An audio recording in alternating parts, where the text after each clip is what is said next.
21 में याद मिलला बाबे हमारे यो कले करो Recording by Surya Music, Sugoli. DJ Manish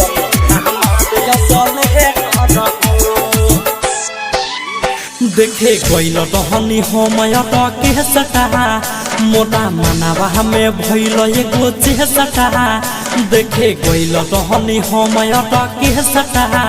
मोटा मनावा हमें भइल एगो चेसटा हो देखली नजरिया से मारत रहे बुझने टट हो देखली नजरिया से मारत रहे बुझने टट हो 21 में याद मिलला बाबे हमारे कले टट हो 2021 में मिलले हमारे कले टट हो 21 में याद मिलला बाबे हमारे कले टट हो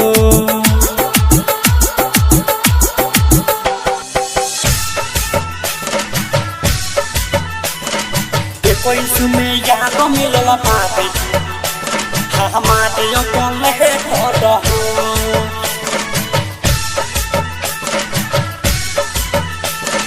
DJ Manish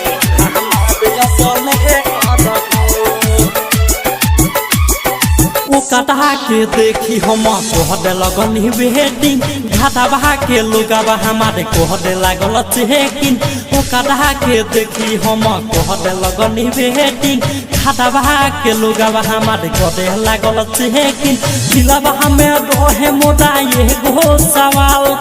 कोही धादाइब होई जाई बवाल हो जाई बवाल हो जाई बवाल फिदा होई गइनी मरले उ जबय सले टट हो फिदा होई गइनी मरले उ जबय सले टट हो 21 में याद मिलला बाबे हमारे कले टट हो 2021 में मिलले हमारे कले टट हो 21 में याद मिलला बाबे हमारे कले टट हो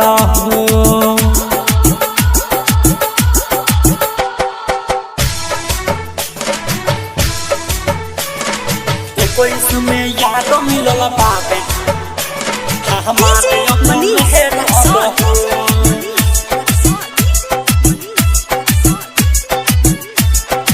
2021 में मिलले हमारे कले टट हो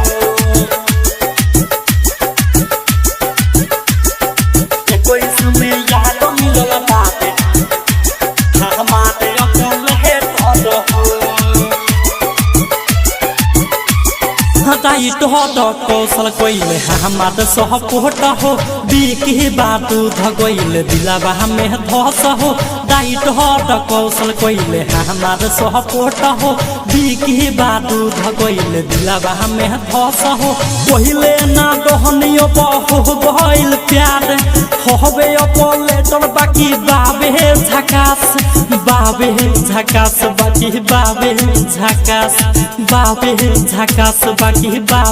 झकास पहिले सोचत रहनी होबे उ साला बेटट हो पहिले सोचत रहनी होबे उ साला बेटट हो 21 में याद मिलला बाबे हमारे कले टट हो 21 में याद मिलला बाबे हमारे कले टट हो 21 में याद मिलला बाबे हमारे कले टट हो देखे गइल रहनी समय टके सटा मोटा मनावा हमें भइल एगो चेसटा हो देखली नजरिया से मारत रहे बुझने टट हो देखली नजरिया से मारत रहे बुझने टट हो 21 में याद मिलला बाबे हमारे कले टट हो 2021 में मिलले हमारे कले टट हो 21 में याद मिलला बाबे हमारे कले टट हो।